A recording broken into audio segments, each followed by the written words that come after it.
good morning, and happy Thursday from the farm. Welcome to another episode of Thinking Outside the Soil, where I talk about topics related to the farmers and ranchers that use hydroponic practices to grow the crops and creatures we need to eat. I am your host, Sean Short, and today is January 5th, 2023. Thank you for being with us on this beautiful morning. This episode, I shall discuss hydroponic clover. Clover is a legume, and it originates from Europe and Central Asia. It's mostly grown in temperate and subtropical regions of the world, and there are over 300 species of clover alone. However, only a few of them are used in agriculture. Researchers hypothesize that the ones we use in agriculture come from species that are found in Africa, the British Isles, the Mediterranean regions, and Central Asia. Clovers are related to alfalfa. We learned in the episode on alfalfa that alfalfa is sometimes called canary clover. Clover is a plant that is foraged by wildlife, including bears, game animals, and birds.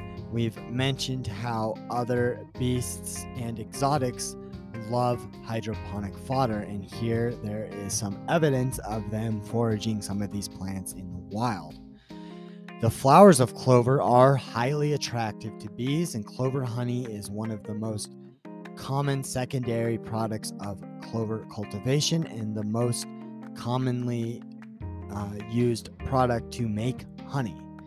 Clover is useful for its forage and silage for some of the same reasons that it makes good silage for corn. It produces an abundant crop, it's very palatable to livestock, and it's extremely nutritious. It's also very appropriate to be pastured by itself or put in mixes. Now, because of this usefulness, a lot of ancient farmers considered clover to be the Holy Trinity. I find that pretty interesting. Now, clover sprouts are very popular for human consumption. Native Americans foraged for clover and they ate the clover plants raw.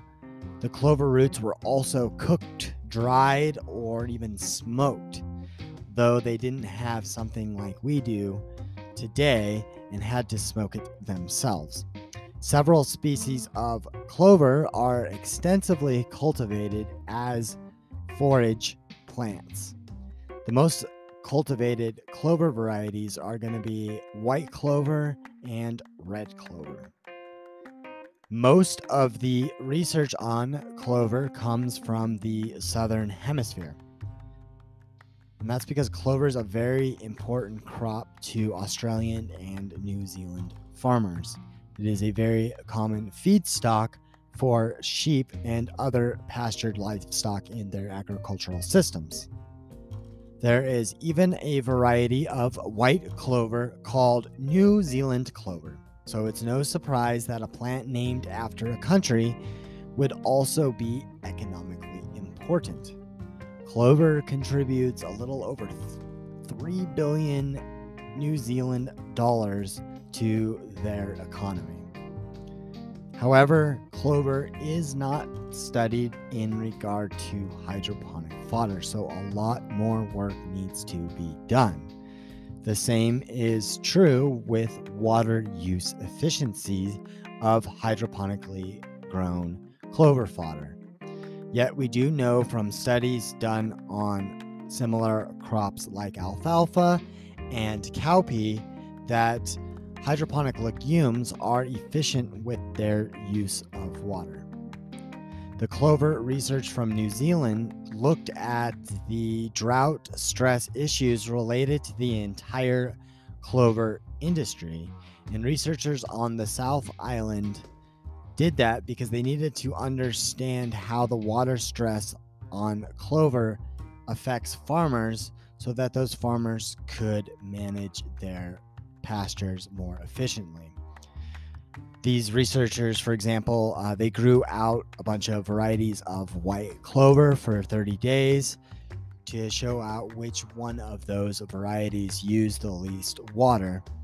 And all the clover studies that they did showed that there is a very low water use efficiency for field-grown clover.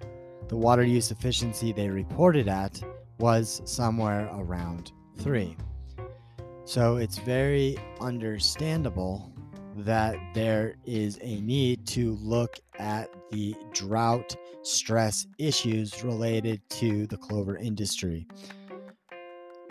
And like other legumes, clover is an ideal candidate for hydroponic fodder. The hydroponic fodder yields for clover also don't really exist.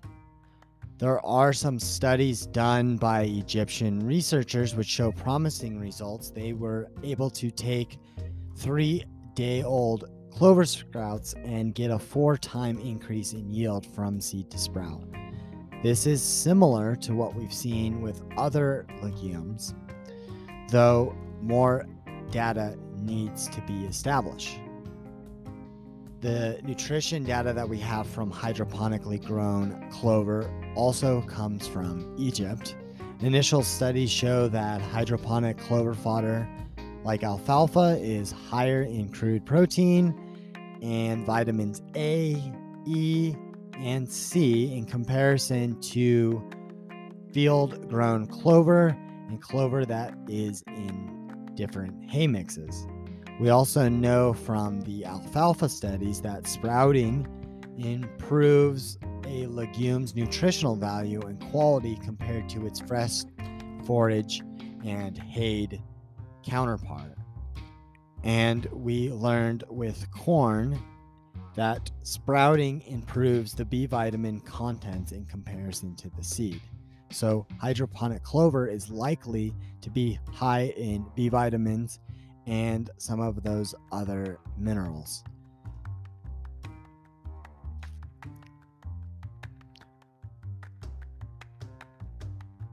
Clover sprouts studied have more crude protein than the dry seeds when they are compared on a dry weight basis.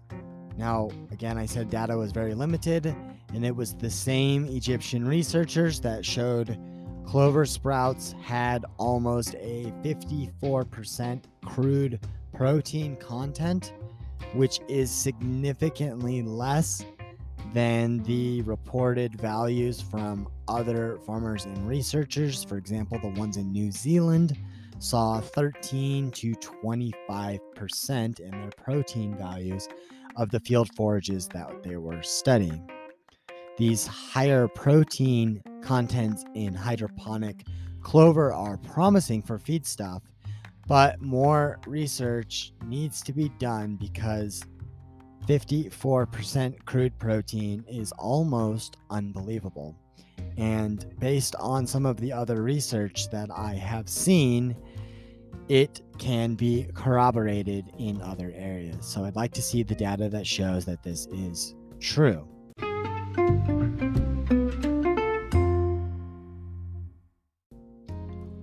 I would also love to hear from you or read any of your thoughts.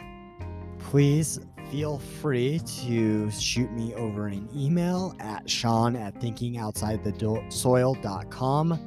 That's SEAN, like Sean Penn, or you can leave a comment below.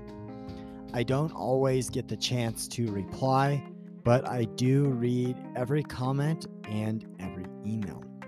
If you want to learn more about how hydroponic fodder helps farmers save water, improve livestock quality, and become better stewards, please check out thinkingoutsidthesoil.com. I'm running a special offer right now, so you can get a free copy of the book. I bought a bunch of them, and all I'm asking is that you take care of the shipping and handling. So this is a way better deal than you could find online at Amazon or even at your local big store. So don't miss out on the next agricultural revolution. And thank you for being with me on another episode of Thinking Outside the Soil. Take care and have a lovely day.